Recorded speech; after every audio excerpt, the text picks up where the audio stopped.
कि चुन चुन करके आतंकवादी मारे जा रहे हैं पाकिस्तान के अंदर। दुनिया इस आतंकवाद को बोझ मान रही है और एक कांग्रेस भी अपनी सरकार के समय बिरयानी खिलाती थी ना आतंकवादियों को। आप मुझे बताओ कि आतंकवादी मारे जाने चाहिए कि नहीं मारे जाने चाहिए? ये समाज के बोझ हैं, सबकी सुरक्षा के लिए खतरा है। और कांग्रेस गरीबों को भूखों मारती थी और आतंकवादियों को बिरयानी खिलाती थी। ये इनके हाथ थे। और मोदी जी तो 80 करोड़ गरीबों को फ्री में राशन दे रहे हैं, पिछले 4 साल से दे रहे हैं और अगले 5 साल तक लगातार दे रहे हैं। बहनों और भाइयों, आज जो कार्य हो रहा है, चाहे वह सुरक्षा का हो और चाहे वह बड़े बड़े विकास के कार्य, highway, railway, metro, IIT, IIM, AIIMS, जहां हर घर नल की योजना, हर खेत को पानी के लिए प्रधानमंत्री कृषि सिंचाई की योजना। अब यहां पे विजया जी बोल रही थी और जवाहर सिंह जी भी बोल रहे थे कि सिंचाई की योजना के लिए यहां के माननीय मुख्यमंत्री जी ने धनराशि स्वीकृत की है। बहनों और भाइयों, कोई राज्य सरकार अपने दम पर अकेले नहीं कर सकती थी अगर प्रधानमंत्री कृषि सिंचाई की योजना नहीं होती तो। डबल इंजन की सरकार का लाभ राजस्थान को आज प्राप्त हो रहा है। और इसीलिए क्योंकि मुख्यमंत्री के रूप में मैं पिछले 7 वर्षों से उत्तर प्रदेश में काम कर रहा हूं, पार्टी ने मुझे अवसर दिया है, मैं जानता हूं डबल इंजन की सरकार होगी तो डबल नहीं ट्रिपल स्पीड से हम जनता जनार्दन की सेवा भी कर पाएंगे, सुरक्षा भी दे पाएंगे और आज कार्य हम लोग कर पाएंगे। लेकिन कांग्रेस के समय न नीति थी, न नेता थे, न निर्णय ही हो पाते थे, न नियति साफ थी। विकास के बड़े बड़े कार्य और गरीब कल्याण की तो कोई सानी नहीं। 80 करोड़ गरीबों को फ्री में राशन, 60 करोड़ गरीबों को 5 लाख रुपए की स्वास्थ्य बीमा का कवर। बहनों भाइयों, 12 करोड़ अन्नदाता किसानों को प्रधानमंत्री किसान सम्मान निधि का लाभ। यहां केवल राम मंदिर ही नहीं बना है, 4 करोड़ गरीबों के घर भी बने हैं, यह भी हमें नहीं भूलना चाहिए। 2.5 करोड़ गरीबों के घर में फ्री में बिजली के कनेक्शन दिए गए हैं और 10 करोड़ गरीबों को फ्री में उज्ज्वला योजना के कनेक्शन भी मिले हैं। 12 करोड़ गरीबों के घर में एक शौचालय भी बना है। नौजवानों के लिए स्टार्टअप और स्टैंड अप की योजना है, उनके रोजगार की योजनाएं, पीएम विश्वकर्मा रोडयोगी की योजनाएं, ये सभी भारतीय जनता पार्टी की सरकार की देन है। और सुरक्षा भी है, समृद्धि भी है, विकास भी है, आजीविका भी है, तो आस्था का सम्मान भी है। मैं पूछना चाहता हूं, क्या अयोध्या में राम मंदिर का निर्माण कांग्रेस के लोग करा पाते क्या? ये तो बोलते हैं राम हुए ही नहीं, ये बोलते हैं राम हुए ही नहीं।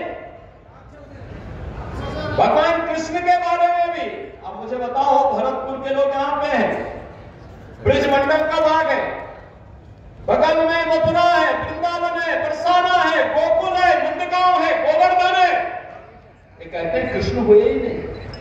ये जो कार्य हो रहे हैं अयोध्या में राम मंदिर का कार्य, तो 500 पीढ़ियां चली गई।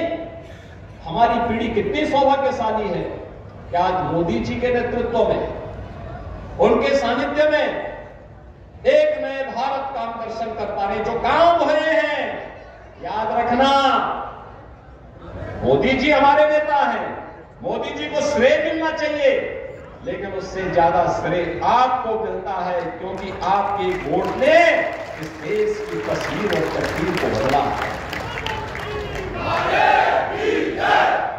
आपने अगर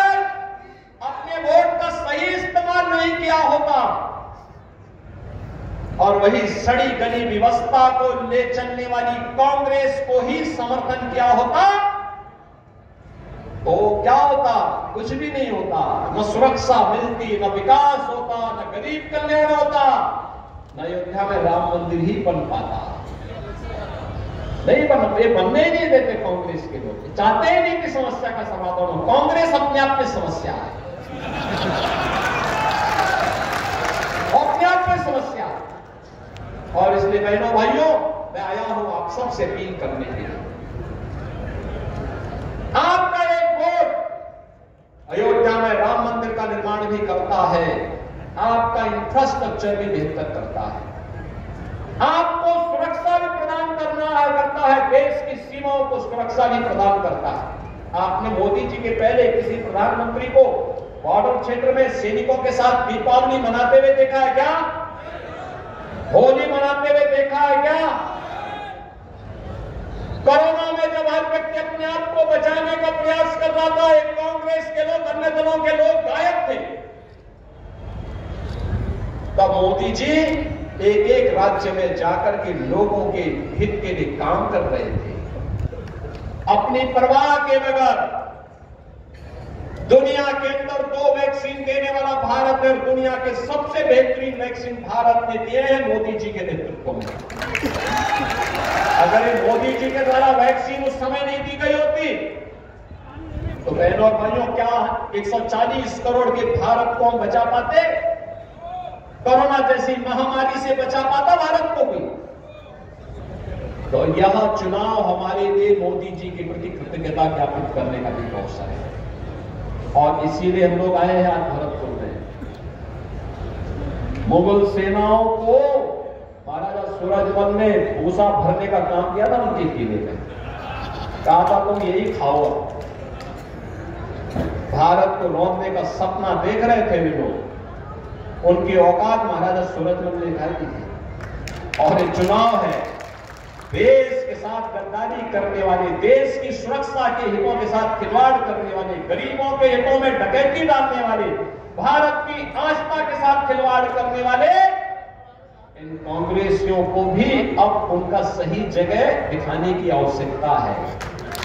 और इसीलिए भारतीय जनता पार्टी आई है आपके पास फिर से लोकसभा चुनाव के लिए। मोदी जी ने कह दिया है, मोदी जी ने कह दिया है, एक संकल्पना दे दी है विकसित भारत की। विकसित भारत के लिए विकसित राजस्थान भी चाहिए, विकसित राजस्थान के लिए विकसित भरतपुर भी चाहिए, और विकसित भरतपुर के लिए यहां पे भारतीय जनता पार्टी ने राम स्वरूप कोहली को यहां पे प्रत्याशी बना के भेजा है। अब की बार तो 400 पार के लिए यहां पर राम स्वरूप कोहली जी को विजयी बनाना होगा।